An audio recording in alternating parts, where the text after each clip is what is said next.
মাননীয় সভাপতি মহাশয়, মাননীয় মন্ত্রী মহাশয়, বিশিষ্ট অতিথিবৃন্দ, অভিভাবকবৃন্দ এবং আমার প্রিয় ছাত্ররা, আমি এই স্কুলে পড়াশোনা করেছিলাম 1975 থেকে 1978 সাল।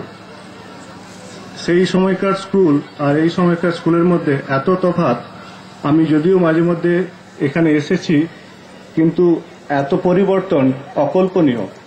প্রত্যেক ডাইমেনশনে এত সাইজ বেড়ে গেছে স্কুলের, এত ছাত্রছাত্রী বেড়ে গেছে এবং স্কুলের ওভারঅল কাঠামো, বাড়ি ঘর, পারিপার্শ্বিক পরিবেশ এত পরিবর্তন হয়ে গেছে, একেবারে অভাবনীয়, যেন এক রূপান্তর। আমি যখন পড়তাম তখন মাটির বাড়ি ছিল, উপরে টিনের ছাউনি ছিল, পাশাপাশি কোনো অন্য জায়গা ছিল না যেখানে একটি লাইব্রেরি সংস্থান থাকে, কোনো ল্যাবরেটরি থাকে।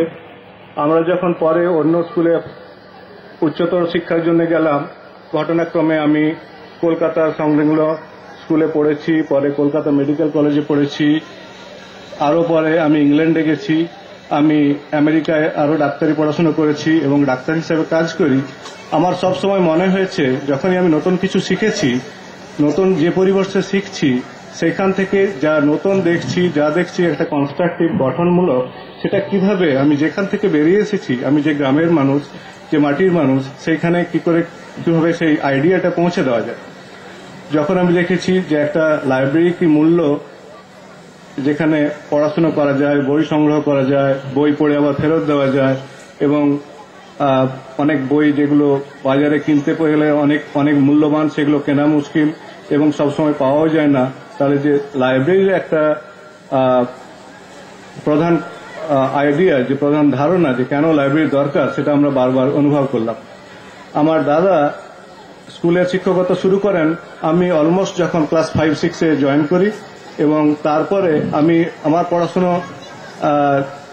চলেছে অনেক দিন ধরে, এবং এক হিসেবে আমি এখনো ছাত্র, আর দাদা রিটায়ার্ড হতে চলেছেন। আমি যখনই এসেছি, যখনই এই অনুভব ওনাকে কনভে করেছি যে দাদা এরকম একটা লাইব্রেরি হলে খুব ভালো হয়, তখন উনি সেই কথাটা সেইভাবে গ্রহণ করেছেন এবং আলোচনার মাধ্যমে কিভাবে এগোনো যায় সবসময় একটা প্রচেষ্টা দেখিয়েছেন।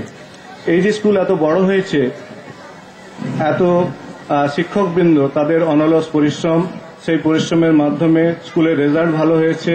স্কুলের রেজাল্ট ভালো হওয়ার জন্য অভিভাবকরা তাদের ছেলে মেয়েদের এখানে ভর্তি করার চেষ্টা করেছেন, এবং ক্রমান্বয়ে এটা ধীরে ধীরে আরো বেড়ে গেছে। যখন এই ডিমান্ড বেড়েছে, তখন সাপ্লাই দরকার হয়েছে, সাপ্লাই দিতে রাজি হয়েছেন তারা যারা সেই জন্য রেসপন্সিবল, যার জন্য তাদের দায়িত্ব।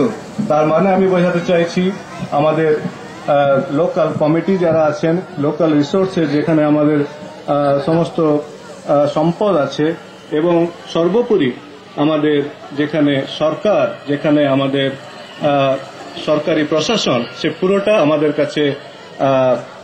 কাছে খুব উপকারী বন্ধু হিসেবে দাঁড়িয়েছে, গার্জিয়ানের মতো, পিতামাতার মতো এসে দাঁড়িয়েছে। আমার এই পুরো সময়কালে 1977 থেকে এখন পর্যন্ত আমাদের সরকারের যে অবিচ্ছিন্ন সহযোগিতা এসেছে, তাই জন্যই এটা সম্ভব হয়েছে।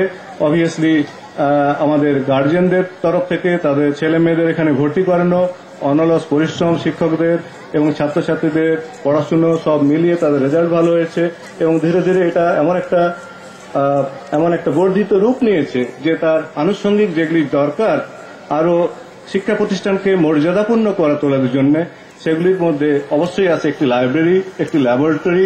যদি আমরা আরো মনে করি যে এটাকে পূর্ণাঙ্গ আরো কিভাবে দেওয়া যায়, তার জন্য আছে একটি জিমনাসিয়াম। এবং আমি যখন বাইরের দেশে গেছি, তখন দেখছি একটি স্কুল শুধু পুঁথিগত বিদ্যা দেয় না, শুধু ক্লাসরুম টিচিং দেয় না, সেই ক্লাস আওয়ার্সের বাইরে আরো কত কিছু করা যায়। যেমন উদাহরণ হিসেবে বলতে পারি, আমার মেয়ে একটি স্কুলে যায়, স্কুলের বাইরে স্কুল শেষ হওয়ার পরে সে ভায়োলিন শিখতে পারে, সে যে কোনো বাদ্যবিদ্যা, যদি কেউ মিউজিক প্র্যাকটিস করতে চায় সেটা করতে পারে, সে আইস স্কেটিং করতে পারে, এবং আরো কত কিছু। আমি শুনে খুব খুশি হলাম যে এখানে সাঁওতালি ল্যাঙ্গুয়েজ পড়ানো হচ্ছে। এবং আমি বলতে পারি, আমি আমার একটি জায়গাতে থাকি যেখানে হিন্দি শেখানো হবে, বাংলা শেখানো হবে, কেউ হয়তো সহজভাবে স্বপ্নেও ভাবতে পারে না। কিন্তু এই যে আমার মেয়ে গান গাইলো, সেই মেয়ের জন্ম ইংল্যান্ডে, সে বাংলা কোনোভাবেই তার শেখা সম্ভব নয়। আমরা বাংলা বাড়িতে বলি, কিন্তু স্কুলে তারা সবসময় ইংরেজিতে বলে। কিন্তু স্কুলের বাইরে তাদের যে সময়ে বাংলা শেখানো হয়, গান শেখানো হয়, রবীন্দ্রসঙ্গীত শেখানো হয়, তার জন্য এটা সম্ভব হয়েছে যে যে অন্য সময় তার কোনোভাবে বাংলা চর্চার সুযোগ হয়নি, সেটা সম্ভব। তেমনি এই স্কুলে আমাদের পুঁথিগত বিদ্যার বাইরে যে আরো অন্যান্য আনুষঙ্গিক কাজকর্ম করা যায় তাদের পূর্ণাঙ্গ গঠনের জন্য, তাদের মাল্টিফ্যাক্টরিয়াল ডেভেলপমেন্টের জন্য, তাই জন্য আমার মনে হয় যেমন লাইব্রেরি একটি অংশ মাত্র, তারপরে আমাদের ল্যাবরেটরি দরকার, আমাদের জিমনাসিয়াম দরকার, আমাদের আরো এক্সট্রা কারিকুলার অ্যাক্টিভিটিস জন্য আফটার স্কুল আওয়ার্সের অনেক আরো ইনভলভমেন্ট দরকার। কাজেই আমাদের লাইব্রেরির অভাব ছিল। আমরা খুব খুশি এই দিনে আমাদের সেই লাইব্রেরি এসে দাঁড়িয়েছে আমাদের কাছে। মাননীয় মন্ত্রী মহাশয় তার কল্যাণে, আমাদের সরকারের কল্যাণে এবং লোকাল কমিটির কল্যাণে এটা একটা পূর্ণ রূপ আজকে পেয়েছে। সেটা দেখে আমরা সবাই আবেগে আপ্লুত। আমরা আপনাদের কাছে অনেক অনেক ধন্যবাদ জ্ঞাপন করি যে এটা আমাদের একটা স্বপ্ন সার্থক হয়েছে। আমি এই স্কুলকে আরো উচ্চতর মর্যাদায় প্রতিষ্ঠিত দেখতে চাই।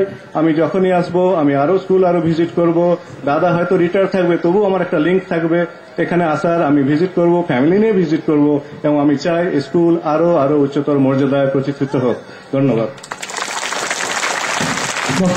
ধন্যবাদ। আমাদের মধ্যে আমরা পেয়েছি বিশিষ্ট সমাজসেবী মাননীয় বাসন্তী আচার্য মহাশয়কে। আমি ওনাকে অনুরোধ জানাবো কিছু বলার জন্য।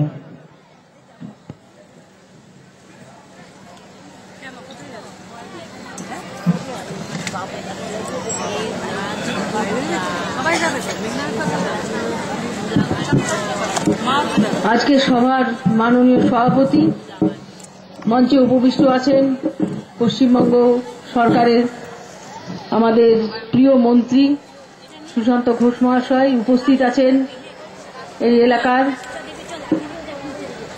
সমাজসেবী এবং গণ আন্দোলনের নেতৃত্ব শুকুর আলী খান মহাশয়, এছাড়াও মঞ্চের বিশিষ্ট ব্যক্তিবর্গ এবং আপনারা যারা উপস্থিত হয়েছেন।